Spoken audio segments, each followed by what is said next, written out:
तो हेलो दोस्तों, हम लेकर के आ गए हैं जो हमारी सीरीज चल रही थी कॉन्ट्रैक्ट के पेपर की, उसके वेरी शॉर्ट क्वेश्चंस के आंसर लेकर के। चलिए तो स्टार्ट करते हैं बारी बारी बारी से। ये है आपके सामने पहला क्वेश्चन। जल्दी से नोटबुक और पेन लेकर के तैयार हो जाइए और समझ लीजिए। देखिए पहला क्वेश्चन है दुर्व्यय उपदेशन क्या है, ऐसे समझिए।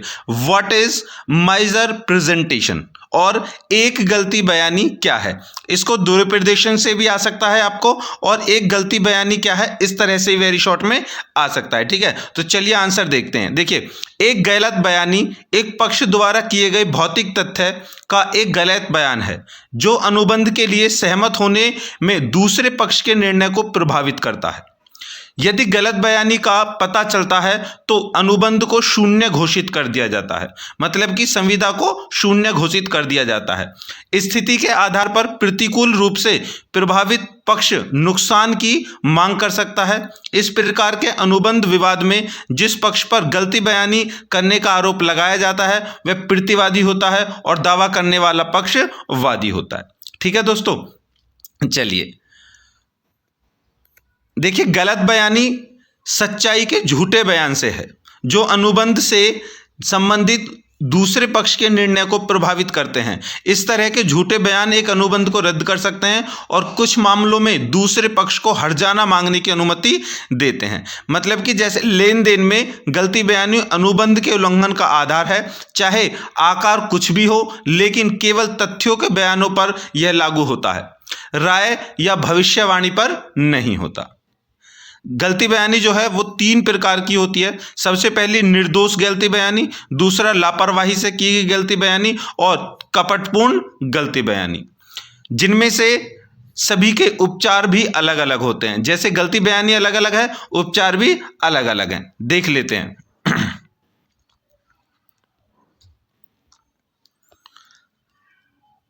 यहां पर एक पॉइंट है कि गलत बयानी काम कैसे करती है। ये तो आपको पता चल गया कि गलत बयानी होती क्या है, लेकिन ये काम कैसे करती है इससे आपको पूरा समझ में आ जाएगा। देखिए, गलत बयानी के केवल तथ्य के बयानों पर लागू होती है, राय या भविष्यवाणियों पर नहीं। लेन देन में गलत बयानी अनुबंध के उल्लंघन का आधार है, चाहे आकार कोई भी हो।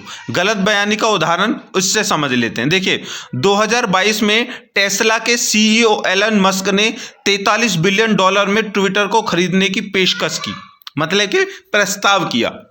एक ऐसा प्रस्ताव जिसे कंपनी ने पहले विरोध किया और फिर स्वीकार कर लिया। कुछ हफ्ते बाद और ट्विटर के शेयर की कीमत में भारी गिरावट के बाद मस्क ने सौदे से पीछे हटने का प्रयास किया। यह दावा करते हुए कि ट्विटर ने मंच पर मानव उपयोगिताओं की संख्या को गलत तरीके से प्रस्तुत किया था। इट मीन्स कि ट्विटर ने एलन मस्क से बोला कि भाई जो हमारे जो एक्टिव यूजर हैं, ठीक है, वो सपोज कि वो कितने हैं, 1 बिलियन है।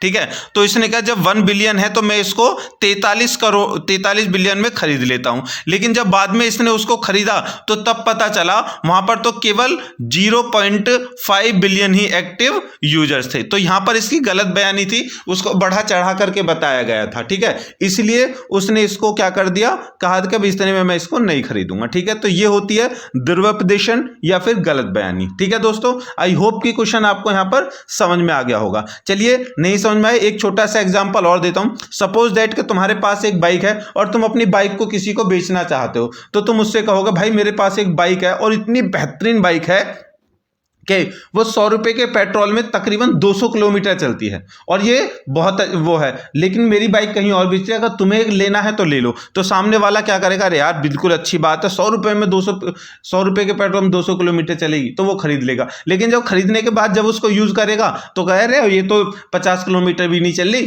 तो उसमें क्या करेगा, तुमने झूठ बोला है, गलत बयानी करके इस चीज को बेचा है, अनुबंध किया है, जो भी है, इस तरह से ये गलत बयानी होगी। ठीक है दोस्तों, चलिए तो मिलते हैं नेक्स्ट वीडियो में। इसको शेयर कर दीजिए, लाइक कर दीजिए। तब तक के लिए बाय बाय दोस्तों।